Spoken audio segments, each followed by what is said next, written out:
मैं कह रहा हूं ना, आज के मुद्दे पे ही कह रहा हूं। आइए ना सर मुद्दे पर। ऑनरेबल प्राइम मिनिस्टर, उन्होंने कोई कमी नहीं छोड़ी पिछले 10 साल में। डॉक्टर मनमोहन सिंह के कैरेक्टर असैसिनेशन पे, उनको नीचा दिखाने पे, उनको रिडिक्यूल करने पे, उनको ये बोलने पे कि ये साइलेंट आदमी है, ये सुनता नहीं था, ये वो डमी, ऐसा कौन सा शब्द है जो बीजेपी ने नहीं बोला ऑफिशियली? होम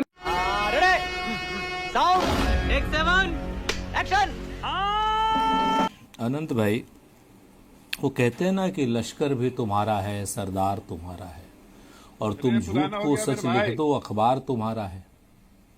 और इस दौर के फरियादी जाए तो कहाँ जाए, सरकार तुम्हारी है, दरबार तुम्हारा है। अब जफर भाई को मालूम है ना कि क्या होने वाला है, क्योंकि ये पढ़े लिखे, भाजपा के चंद पढ़े लिखे प्रवक्ताओं में से हैं।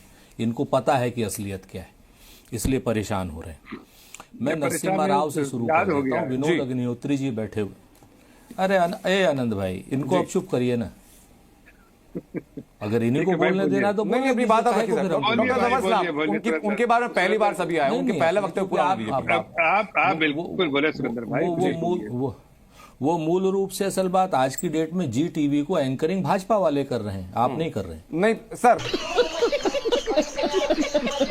नहीं तो अभी ऐसे आक्षेप पर नहीं जाएंगे जिनका कोई बेस ना हो। जी अरे काहे ना हो। अब आप इतनी देर से लगातार जफर भाई हमारे बीच में बोल रहे हैं, पढ़े लिखे। बताइए हमने किससे शुरुआत हमने आपके राज्यसभा सांसद प्रमोद तिवारी के साथ। वो मैं लगातार 10 मिनट पहले उन्हीं के पास रहा हूं। आपकी मजबूरी, वो आपकी मजबूरी थी, वरना वो आपके चैनल पर नहीं आते। मेरी कोई मजबूरी नहीं थी सर, नहीं दिया। ये आरोप कांग्रेस का है तो पहला हक बनता है कांग्रेस का कि अपनी बात कांग्रेस रखे। आरोपों के बाद ही जवाब दिया जा सकता है। सुन लीजिए जी, सुन लीजिए ना। जी न्यूज के लिए एक क्या नाम इज्जत की बात थी कि प्रमोद तिवारी जी आपके चैनल पर थे, और जी न्यूज पर प्रमोद तिवारी जी बहस में नहीं आएंगे। मेरे लिए सर जफर इस्लाम यहाँ पर है, मेरे लिए सुरेंद्र राजपूत यहाँ पर है, विनीत सिंह है, विनोद जी हैं, जितने मेहमान ही है, मेरे लिए उतनी ही इज्जत नवाजी हर मेहमान के लिए है सर। नहीं प्रमोद तिवारी जी तय करने का अधिकार कम से कम आप हमारे ऊपर छोड़ दीजिए, किसके आगमन पर कितनी इज्जत नवाजी। बिल्कुल नहीं आएंगे वो। हमारे प्रोग्राम में आने वाले हर मेहमान के आने से सर इज्जत में इजाफा नहीं होता है। सुरेंद्र जी, यू आर राइट ब्रो। खैर उस बहस में नहीं उलझेंगे, आज का मुद्दा गंभीर है, उसी पर आ जाते हैं। बात उस बहस में मत, हाँ उस पर आ जाइए। तो मैं आपसे यही कह रहा हूं कि प्रमोद तिवारी जी राजनीतिक बहस करने नहीं आते, अपना वक्तव्य देने आते हैं, हमारे वरिष्ठ नेता। मैं आपसे 3-4 चीजें कहता हूं। पहली चीज तो यह है कि नरसिम्हा राव जी की इस बात से वर्तमान में नरेंद्र मोदी जी क्या अपनी कमजोरियां, नाकामियां छुपा रहे हैं और अपना बदला छुपा रहे हैं। पहली चीज तो मैं आपसे यह पूछना चाहता हूं, भारतीय जनता पार्टी के लोग ये बताएं कि आज नरसिम्हा राव जी की बात उठा करके आप, फिर मैं सच भी बता दूंगा नरसिम्हा राव जी का जी, विनोद जी उसको तायद कर देंगे क्योंकि विनोद जी निष्पक्ष आदमी है। मैं आपसे पूछना चाह रहा हूं कि क्या नरसिम्हा राव जी के साथ में कांग्रेस ने गेट का ताला नहीं खोला, जो सो कॉल्ड आप लोग कह रहे हैं, झूठ कह रहे हैं किताब में, लेकिन सर वही मैंने आप क्या उस बात से, अरे अनंत भाई आप बीच में बोल करके मुझे बोलने नहीं देंगे, और यही साजिश है।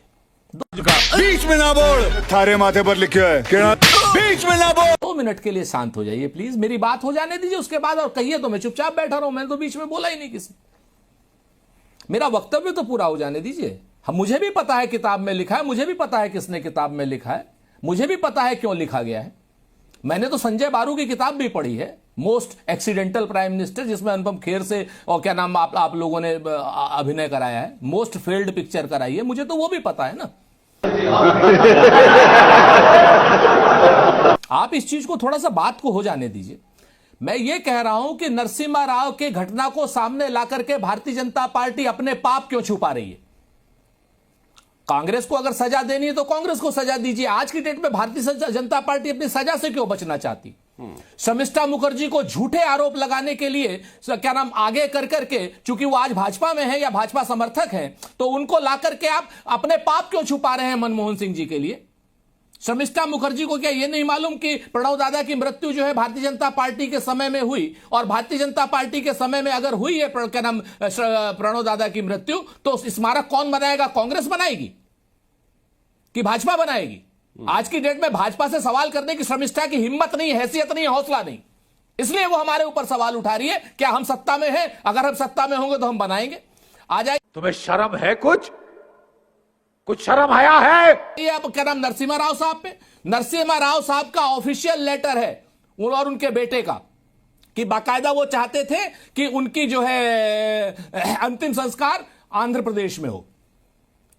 उससे अगले दिन ले जाना था, सुबह जल्दी आ गए वो लोग, 10 बजे जनरली आना था उनको, 8 बजे आ गए कार्यालय पर, ताला नहीं खुला हुआ था। ये बात सच है, तो चले गए।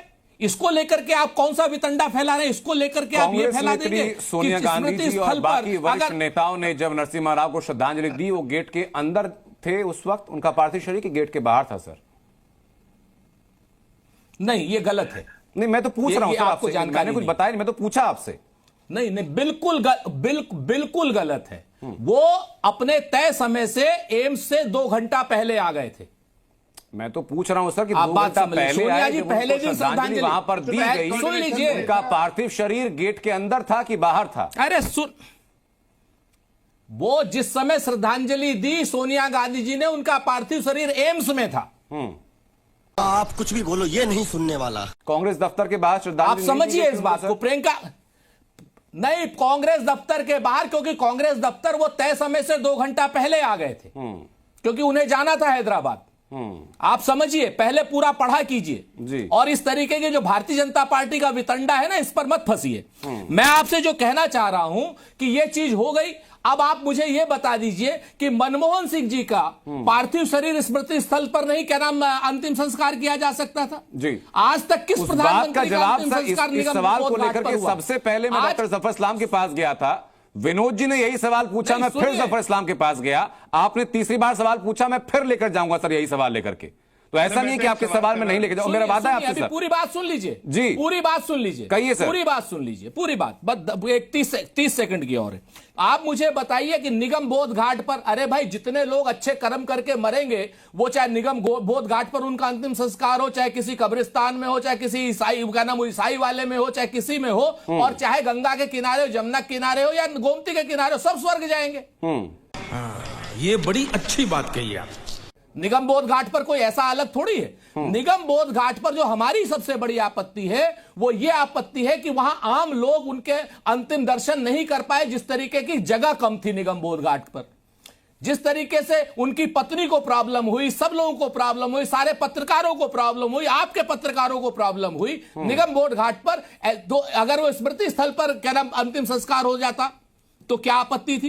उनका क्या नाम, जो ये कभी जफर भाई कह रहे हैं कि साहब वो नहीं बना था स्मारक के लिए, जो नहीं बना था, वो अगर क्या नाम 4 दिन बाद बन जाता तो क्या दिक्कत थी? जी ठीक है सर, चिन्हित क्यों नहीं? मैं यही सवाल लेकर डॉक्टर जफर साहब के पास, उसके पहले विवेक श्रीवास्तव में आपके पास आऊंगा कि आपकी निगाह में, आप सुन लीजिए, आपने महाराजा रणजीत सिंह के बाद, महाराजा रणजीत सिंह के बाद सबसे बड़ा अगर कोई नाम है सिक्खी इतिहास में तो डॉक्टर मनमोहन सिंह का है। उनको आपने बेइज्जत किया है। किताबों को मैं कोट करूंगा तो सर आप मानने को राजी नहीं। तुम चुल्लू भर पानी में जाके डूब के मर जाओ।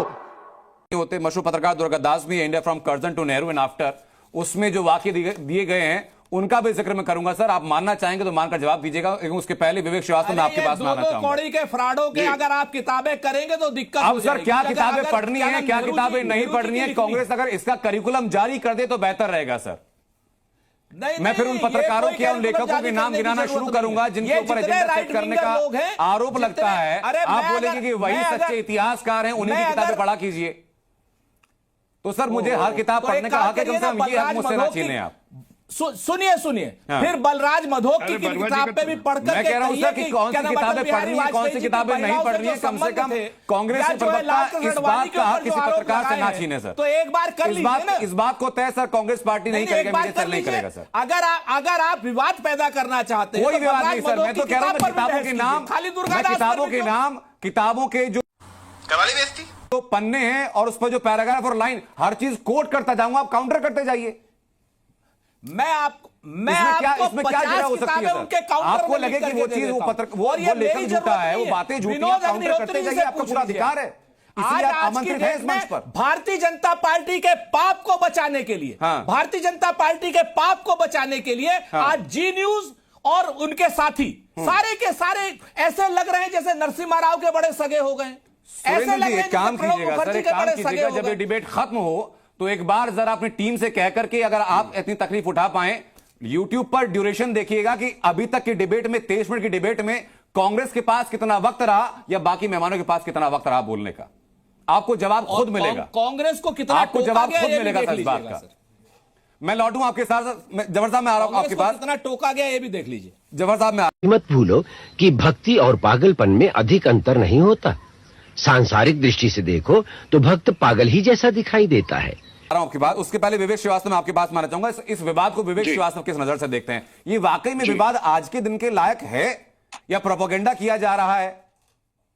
जी देखिए, मैं दो बातें बोलना चाहूंगा। और पहली चीज तो मैं ये बोलना चाहूंगा कि जब doctor Manmohan Singh finance minister बने थे तो एक बहुत बड़ी पॉलिसी चेंज आया था इस मुल्क के अंदर इकोनॉमिक्स को लेकर के।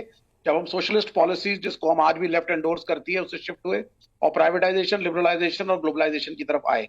और हम लोगों ने डॉक्टर मनमोहन सिंह का बहुत विरोध किया था उस वक्त, बीजेपी ने भी किया था। और एक इन्होंने तो स्वदेशी जागरण मंच बनाया था जो अब डिफंक्ट हो चुका है क्योंकि आज की बीजेपी सरकार उसी नीति पर चल रही है। लेकिन doctor Manmohan Singh as finance minister का इतना बड़ा रोल उस वक्त हम लोगों ने देखा पंजाब प्रॉब्लम के नॉर्मलाइजेशन में, उनके प्रेजेंस से, उनके उस कंट्रीब्यूशन से। और जो नवयुवक थे पंजाब के, और वो भी लोग जो एक तरीके से नेशनल मेन स्ट्रीम से अलग हो गए थे simply because of his presence, बहुत से लोग वापस आए और पंजाब। विवेक जी आज के विवाद पर आ जाते हैं सर। हाँ एक मिनट सर, बोलने दीजिए ना। आप डोंट टोकिए मत। आप let I am speaking good things, let me speak. आप कुछ भी बोलो ये नहीं सुनने वाला। तो क्या ना बोले, हम नई तारीफ करें डॉक्टर मनमोहन सिंह की? बिल्कुल कीजिए सर, वो तारीफ के काबिल हैं। वो तारीफ के काबिल है क्योंकि वक्त जो चर्चा में सर वो सीमित रहता है, तो मुद्दे से न भटक जाएं। मुद्दा आज का विवाद ये जो नहीं होना चाहिए। आपने 20 सेकंड दिए थे मुझे सर, थोड़ा सा ज्यादा देना सीखिए अगर मुझे बुलाएं। हाँ मैं बोलूंगा अभी आगे। उसके बाद एज अ प्राइम मिनिस्टर जब वो थे यूपीए 1 में, लेफ्ट ने उनको समर्थन दिया था और उसके बाद कुछ इश्यूज की वजह से हमने समर्थन वापस भी लिया। अब इसके बाद की कहानी पे आता हूं कि डॉक्टर मनमोहन सिंह हमेशा लेफ्ट की रिस्पेक्ट करते थे। Last time doctor Manmohan Singh was in 2022 and, जब हम लोग एबी वर्धन की मेमोरियल मीटिंग बना रहे थे। और एक स्पेशल चीज जो यहां सबको सुननी चाहिए, even at the age of 89-90 erect walk कर रहे थे। और मैंने जब उनके हैंड रिटन उनके नोट्स को देखा जो वो स्पीच में लेकर के आए थे, it was totally hand written even at the age of that. तो ये बहुत बड़ा मोटिवेशन था हमारे लिए। ये प्रेजेंट प्राइम मिनिस्टर और प्रेजेंट टेन्योर जो 2014 से जिसकी बात आप कर रहे हैं, उसमें एक बहुत बड़ी खामी ये है कि पॉलिटिकल स्कोर करने के लिए अपने प्रतिद्वंदियों को they are trying to hit below the belt. यही वर्ड्स मैं यूज करूंगा। इन्होंने